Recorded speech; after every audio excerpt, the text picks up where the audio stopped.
Life is a quest for logic and reason. It is a quest to find balance between science and faith. Life is a quest for knowledge and understanding. But most importantly, it's a quest for personal discovery. Whatever your quest, knowing yourself is the beginning of all wisdom. Welcome to Quest.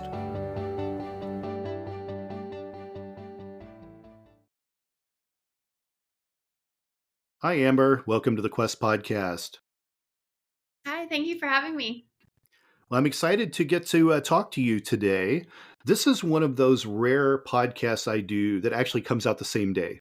Oh, cool. That's awesome. So when we're done with this today, I'll be editing it and it will be going live. So it's really a very current one. Normally, I'm booking these interviews like months in advance, but with you, I have you right at the time where I want yours to come out, Awesome. which is great. What part of the world are you in right now? So I live in Charlotte, North Carolina. Yeah. You have a big race coming up, though, soon, right? Is Daytona coming up? Yes, it is. No, not September. February 17th is our first race of the season at Daytona. So just getting all prepared for it now and really excited for it. Well, we're going to dig into your racing career, but let's take a moment and just for the listeners who aren't familiar with you, tell everyone a little bit about you. Yeah, so I'm Amber Balcaen. I'm from Winnipeg, Manitoba, Canada, now living in the U.S., where I moved here to pursue my dreams as a NASCAR driver. Originally grew up racing on dirt tracks in the northern states, and I went to school for business and tried to, live a normal life, but the normal life just wasn't for me. So in 2016, I moved down here to the States, and I've been pursuing my dream as a NASCAR driver and now racing in NASCAR's ARCA Menard series for Venturini Motorsports, with my primary sponsor being Icon Direct and Toyota Racing. So really, really excited for what's to come. It's been a long road to get here. I've had to overcome a lot of adversity, which I'm sure we'll get into in the show. But yeah, it's been quite the journey. That's exciting. That's exciting. You began racing at 10 years old, right? Did I read that somewhere? Yeah. Yep. I started racing the go-karts at 10. I would have wanted to start earlier if I could have. But grew up racing dirt oval go-karts and then moved up to mini sprints, then 410 sprint cars, and then switched to pavement racing in 2016. How did you get interested in racing to begin with? So I'm a third generation race car driver. So my mom's father raced, and then my father raced as well. So my parents actually met at the racetrack, got married, had me. So it's definitely in my blood. Oh, for sure. Ever since I knew what it was, like I was a fan and I knew that I wanted to do it myself. So it's the thing I'm most in love with in this world is racing. I love driving race cars. I love being around it. I love everything about it. That's incredible. Now, you mentioned getting your start with like go-karts. How much of wanting to race is also knowing the car? Like, were you also one of those girls that was into engines too, or would you just like to get behind the wheel that, a car someone's already put together? Yeah, so growing up, my dad was like, if you're going to do this, you need to pay for the go-kart yourself. You need to work on the go-kart. You need to know how everything works. So if I had it my way back when I was young, I would have just showed up and drove the car. But my dad instilled work ethic in me and made sure that I knew all the technical aspects of the car and everything that was going on. And so he had me cleaning bearings and swapping chains and changing tires and doing all that stuff at 10 years old, which now as I'm an adult, I'm really grateful that that's the way he brought me up in it. That's great. And at 16, you got your first sprint car. Is that right? Yes. My first mini sprint. Yes. Sure. So that was like your first real serious race car, right? Yeah, definitely. So I grew up watching my cousins race, my uncles, my dad, and they all raced sprint cars. My dad raced mainly dirt late models, but raced sprint cars as well. And I just wanted to be like the rest of my family and get to race what they're racing. And at that time, my parents, thought that jumping into a 410 sprint car would be a big jump. So we had a series a little closer to home called the Northern Lightning Sprint Association, which were basically just a smaller version of a 410 sprint car. And I got enough sponsorship to be able to purchase one on my own, and I owned the car. I worked on the car, and it was the car was older than me. It was the oldest car that was there, but we still managed to make it to victory lane. So Huh. after that, I had a competitor who had a really great race car. He actually let me drive for him in the following year and won a lot of races in his car. So that's what kind of caught the eye of the NASCAR diversity program. That's when I caught the eye of my future 410 sprint car owner, and winning races will help attract the right people around you. Sure. And most of the sprint car racing that was in Canada, right? So the mini sprint racing I did both in Canada and the northern US, and then same with 410 sprint cars, it was mainly the northern US. Yeah. Did you find you were one of the only women that was racing sprint cars? What was that environment like? Yeah, when I raced in the Northern Outlaw Sprint Association, that I was the only female, and there was about 30 to 36, 38 cars a weekend. There was a lot of good cars. When I raced mini sprints, it was mainly just me. There was one year where there was another girl, but I mainly was the only female. What were the reactions from the male drivers? Do they think women should be in racing? What did you have any? Were you up against anything in those days? Yeah, when I first got into lightning sprints, my dad had been a name locally in the series, so they kind of were aware of who I was, and assumed that I kind of had everything handed to me, which wasn't the case at all. Hmm. So they definitely had preconceived notions of who I was or what I could be or what I could do. And when I started winning races, it didn't help the situation at all. So there was drivers back then to this day that I've earned their respect, and they do respect me because they've seen how hard I've had to work to get to where I am, and also what I've been able to accomplish. But there's also a handful of drivers that don't want me there and don't believe I should be there and won't race me clean, and Wow. um, just don't agree with me being part of the sport. But it's been like that for my whole career. So to me, it's just kind of outside noise that I try not to pay attention to. Sure. Yeah. Is racing in Canada kind of the same good old boy type system as it is in the US? Yeah, definitely. There's not a lot of differences between Canada and the US when it comes to motorsports, other than it's more popular in the US. But no, it's definitely the same type of culture, the same mindset around the sport for sure. Sure. You're the first Canadian woman to win a NASCAR sanctioned race in the US in your first year racing. Tell me about that experience. Yeah, so I moved to North Carolina in 2016 to pursue NASCAR. It was my first full season in a pavement car, a stock car, which was completely different than what I was used to. But everything I've done, I was able to win races, so I expected the same thing in this car in this series.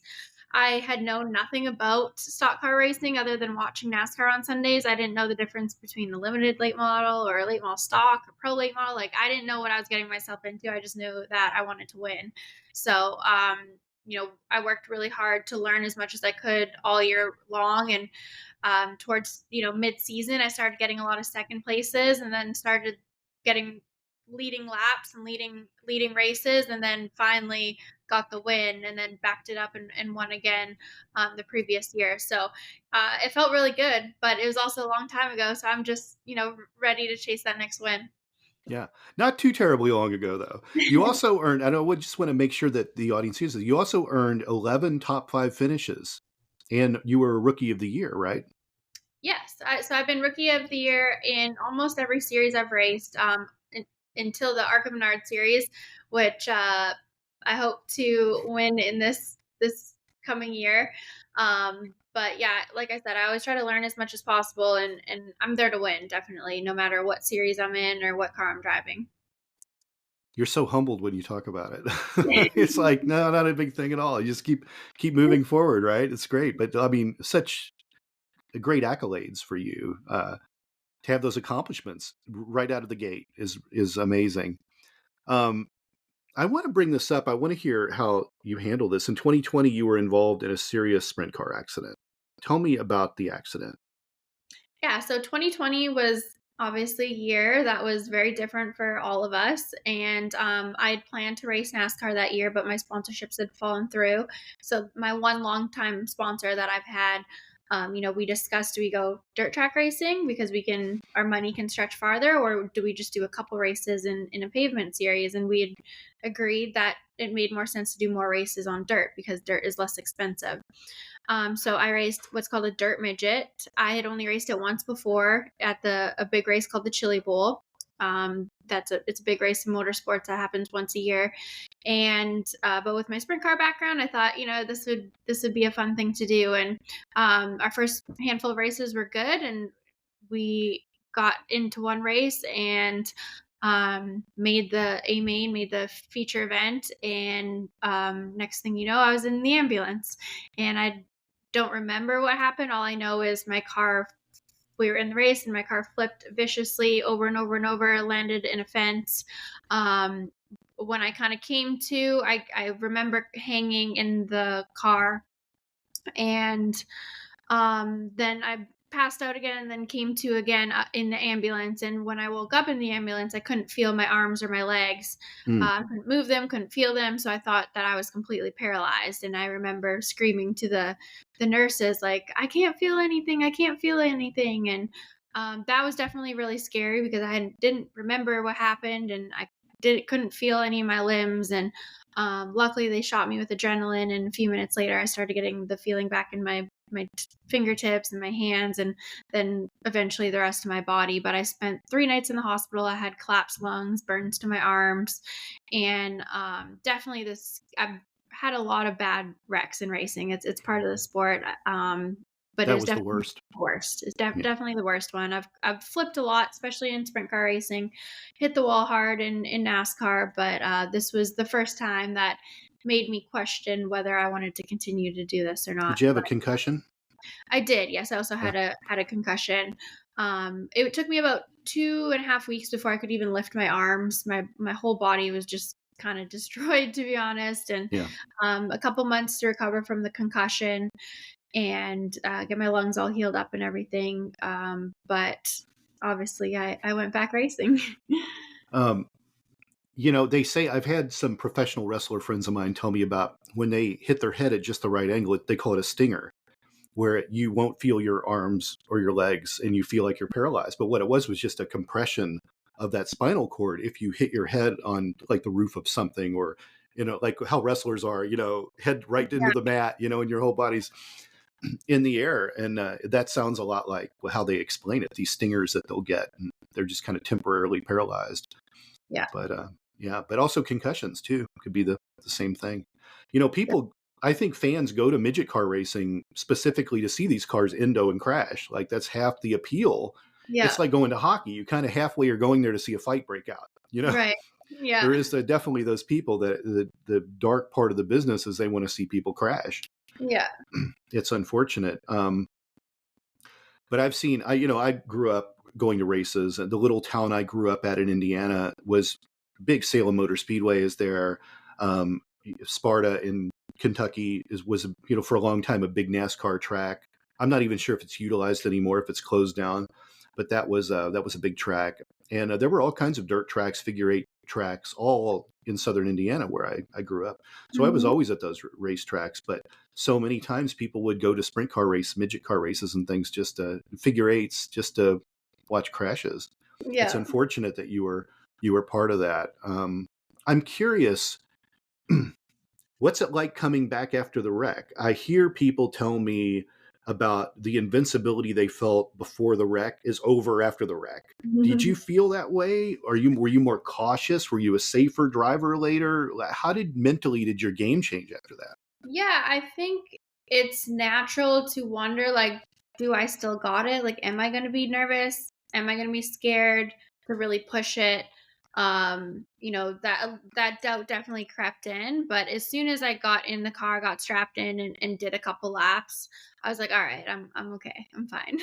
Yeah, that's great. But until you do it, until you get back on the horse, so to speak, you really don't know. And that's why I think every driver does it, because it's more to prove to themselves, like, okay, I can still do this. I'm not afraid. And then the more you do it, the more you hop in the car, the more races you race, you kind of just forget about it. Like, honestly, I always forget about that crash until I do interviews and then people bring it up, but like other than that, I kind of forget it even happened because I'm just Yeah. so focused on, the races ahead of me. Injuries, I think, are part of many businesses. For sure. They're not often as violent as car crashes, but Yeah. that's the tool you use. A tennis player has injuries too, Yes. many that are, life threatening to their sport. Yeah. Certainly some sports are definitely more dangerous than others. Even Tiger Woods has injuries from golf, which is odd to think, but he does. So when Right. you're a serious a competitor, you're going to have problems. And it just so happens you have a very fast car that can damage you. Yeah. I also hear other racers tell me that they sometimes they lose their edge or maybe their nerve some when they have a family, that like kind of what they were as a single competitor versus married or having a child at home has changed their sport. Do you feel like you don't have that problem? You don't have any kids, so No, you I'm don't I'm haven't gotten to good. that yet, but do you see that happen with people that you know? Um, I don't think so. I haven't seen it firsthand. Like I'm single and don't have any kids, so I don't run into that problem. I, have the ability to still be selfish, I guess you could say. But I think with age comes patience for sure. So I think some of that aggression might come down a little bit. For me, the aggression has not come down yet. Maybe when I get into my older age, I know even watching my dad, he doesn't race like he used to. And, he raced a lot different in his 20s and 30s and 40s and 50s. So Yeah. I'm sure it does change, but luckily I have not ran into that yet. How much of racing is mental over physical or vice versa? Would you say there's a percentage you would put on it? That's a great question. I would say it's pretty 50-50, to be honest. You definitely need to be strong and have great endurance and be focused. And, there's so much we do outside, in the gym and heat training and endurance training and everything we do to be physically fit for the races. But I personally think mindset is just as important, if not more important, because if you don't have the belief in yourself, in your capabilities, in your talent, then you're not going to be able to achieve what you set out to achieve. And I think having a clear mind, being focused, not only having confidence in yourself, but the people around you, your team, your race car, that all plays such a big factor into whether you guys are able to execute or not as an individual athlete and as a team. So I think the mindset is as important, if not more important than the physical aspect. That's great. I love hearing that. I'm Mhm. always very curious about the mental, physical, and everything. If you've ever seen my books or you've listened to earlier episodes of the podcast, I do dig in a lot with all my guests about mental, physical, spiritual. Mhm. Spiritual questions coming up. But I do want to ask you one thing real quick about, um, mentally, when you're in the car, is your focus absolutely on every gauge measurement, cars around you? Is it dangerous for your mind to wander? I don't imagine there's a version of Amber that's thinking about her grocery list or what she wants to buy on Amazon while she's in the car. Like, where's the mind trained to? No, that's why I love racing so much. That's why I love driving race cars, is because it is the only time and only thing I've experienced in life that you truly get to live in the moment and be in the now, and you don't even think about anything else because your subconscious is so sat in the now. And it's so intense to the point where when we race or when we drive these cars, we're driving with our subconscious. We're not even really consciously driving them anymore because there's so much happening at once. We have so many different inputs, whether it be like having to actually drive the car with our, we're figuring out our feet, we're figuring out our hands, throttle control, steering input. Then we have spotters talking to us, we have crew chiefs talking to us. Then we have to feel what the car is doing and relay that information to our spotters, to our crew chiefs, so they can make the proper adjustments while driving at 190 mile an hour, while having cars all around us, while trying to avoid wrecks, figure out how we can pass the car in front of us, figure out how we can get that lap time 100th quicker than the last lap.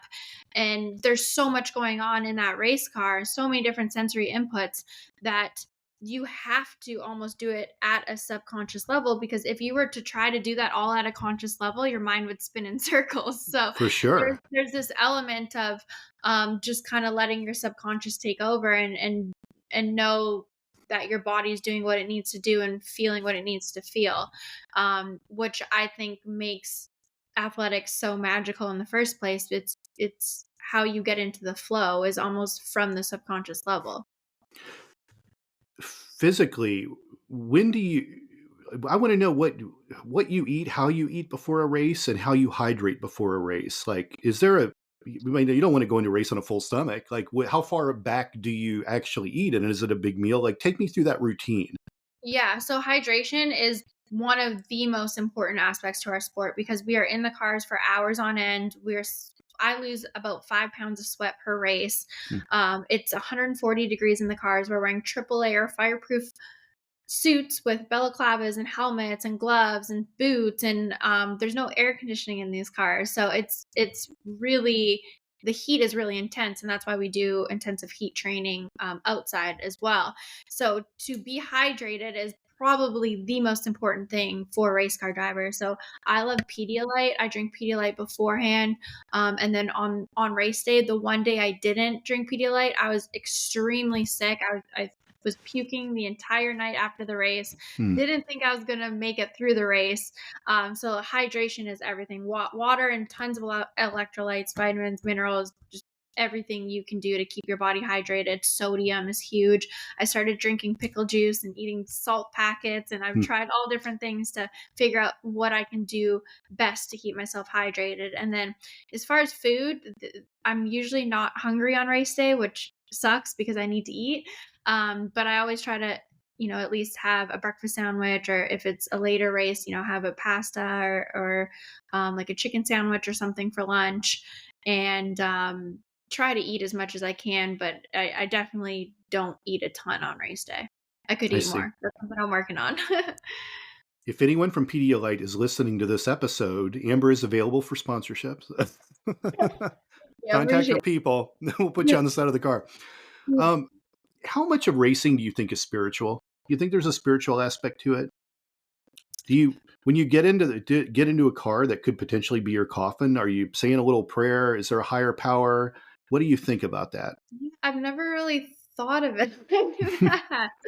And that's an Wow. answer. I'm just always curious. Yeah. But. No, definitely. Like we have like a preacher at the track all the time, and he prays with us beforehand, which I always love. I know my mom's always praying before my race, and I don't really ever pray for my safety or anything like that, which, because I don't want to think about that. Like I don't Sure. even want to like I don't think, I never get in the car and think of like, oh my gosh, am I going to crash or am I going to not be safe? Like I don't even think about that. I just want to have a good day and perform to the best of my Yeah. ability. So, um, you know, I I wouldn't say like I don't pray before a race, other than with the preacher that's there and Sure. does that with us.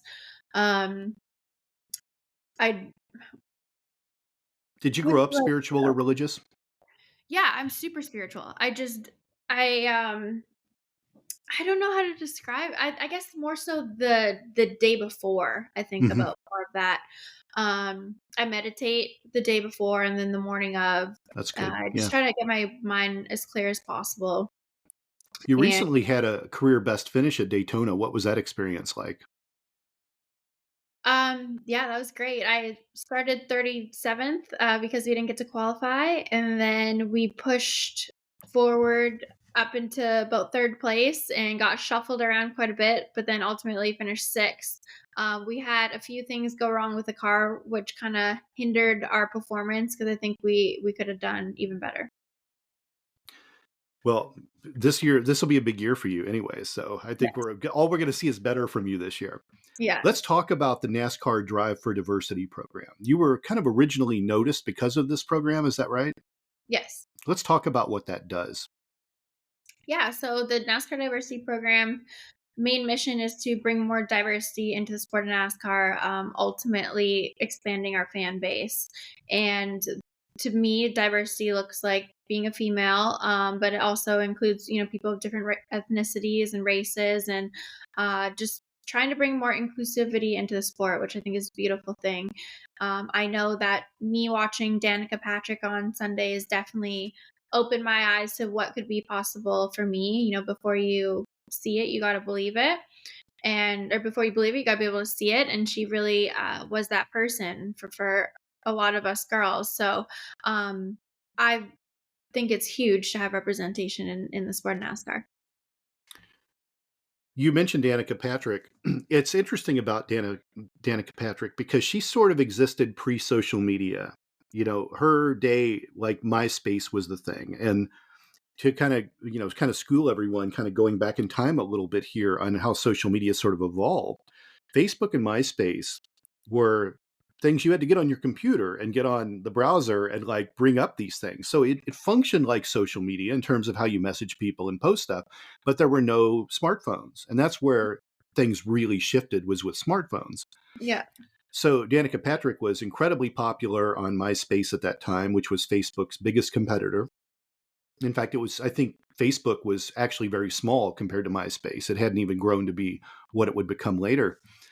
And Danica was everywhere. She was the spokesperson for GoDaddy. She was everywhere. I couldn't tell you how many major things that she won, if any, but she was super popular, and not by any regard the first female racer in different categories of racing, but one of the most popular and very attractive, and that didn't hurt her at all. I'm curious though, kind of going back in time and looking at Danica's career and its trajectory and how she was handled on early social media.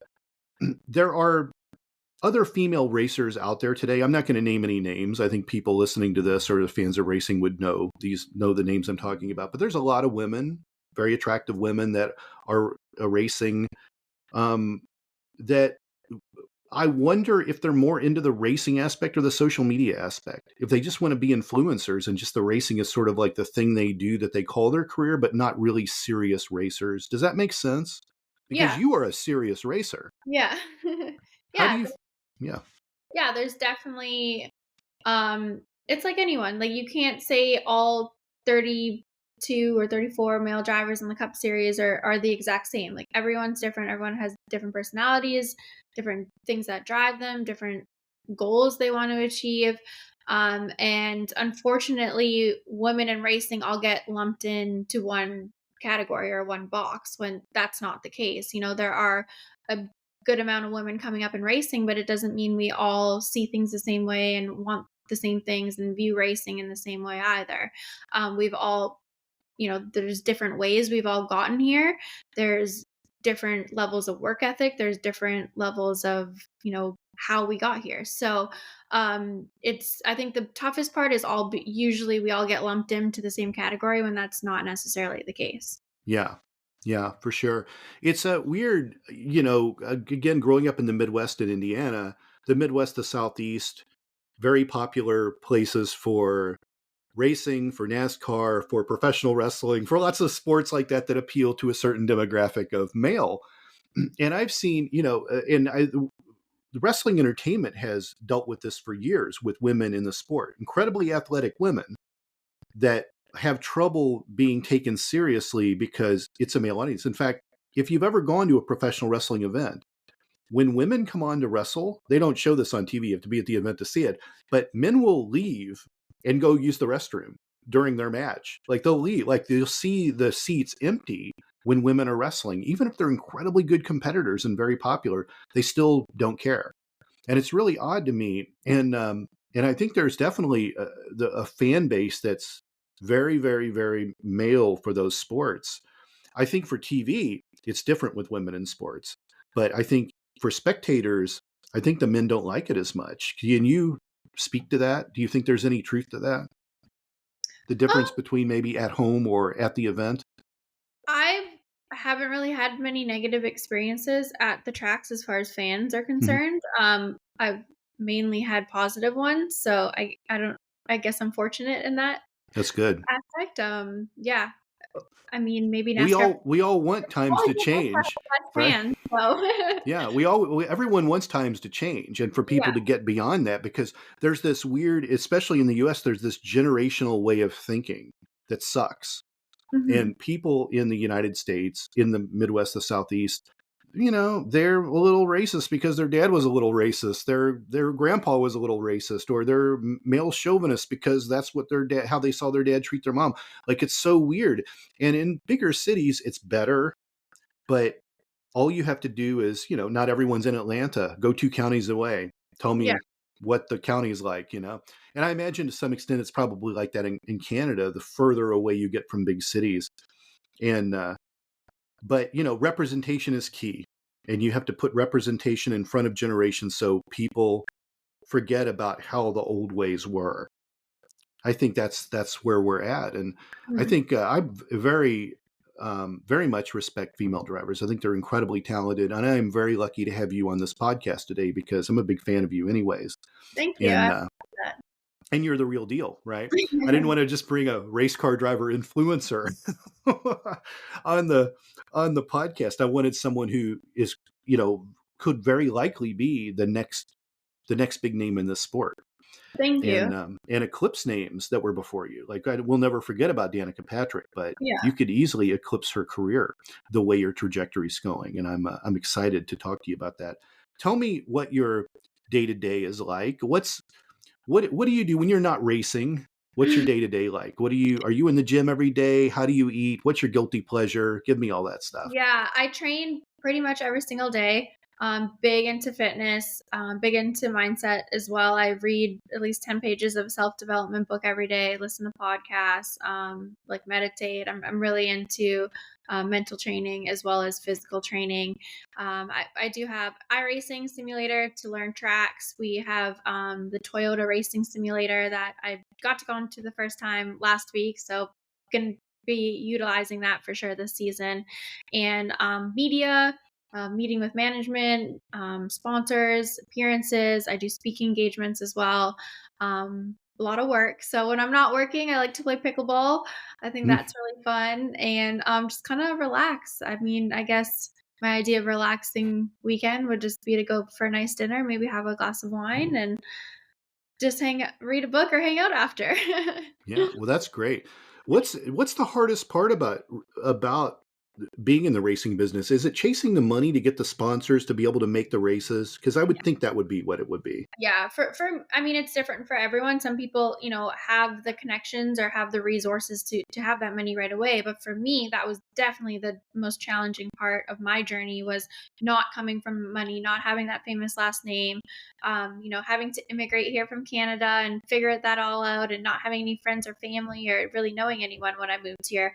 That was all really challenging because I was kind of starting from scratch and figuring out how can I raise all this money, how can I make connections to be with the right people, with the right teams?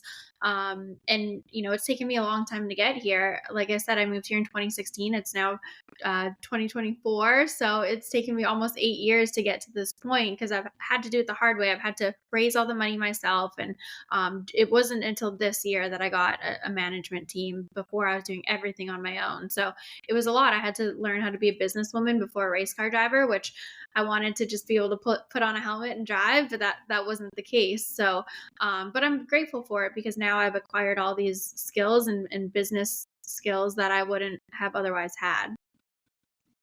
That's incredible. That's great. Amber, you are really an amazing person, and I am very happy you took some time today to come out and you're racing next in February at Daytona. Yes, So February that's 7th. where, yeah, it's February 17th. That's where everyone can catch you at next.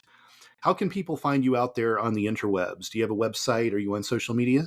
I do. Yes, my website is amberbalkanracing.com and my Instagram and TikTok and Twitter is all at amberbalkan10.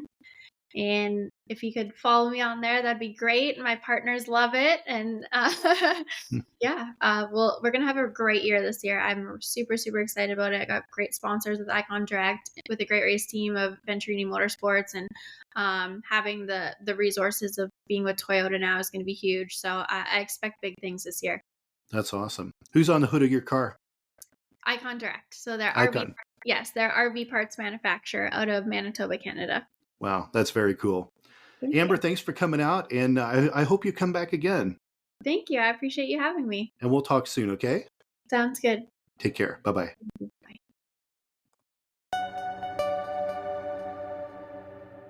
Metacortex Publishing hopes that you've enjoyed this presentation. Please take a moment to listen to some other podcast offerings from Metacortex Publishing.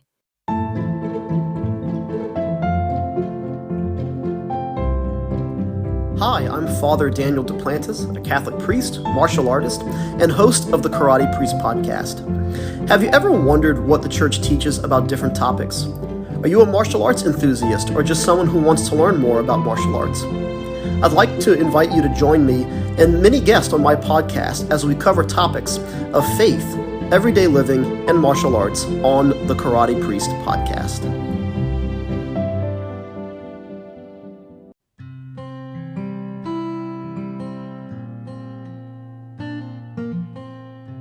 Hi everybody, I'm Amber Rose, the religious hippie, and I host the podcast A Catholic's Perspective. Join me every 2 weeks as I release episodes targeted towards helping young Catholics navigate their ever-changing secular world while staying strong in their faith. Whether you are a Catholic or not, all are welcome here. So if this is something that interests you, feel free to tune in. You can find A Catholic's Perspective on Spotify, Apple, or wherever you listen to your podcasts. I hope to see you there. Bye!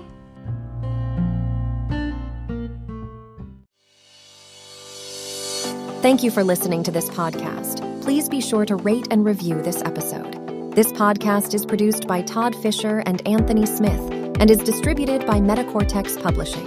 This podcast is copyright. Any previously trademarked or copyright content is used by permission. Information and opinions stated in this podcast should not be construed as medical advice. Please be sure to visit the official website for Metacortex Publishing at metacortexpublishing.com or find us on social media for other unique content.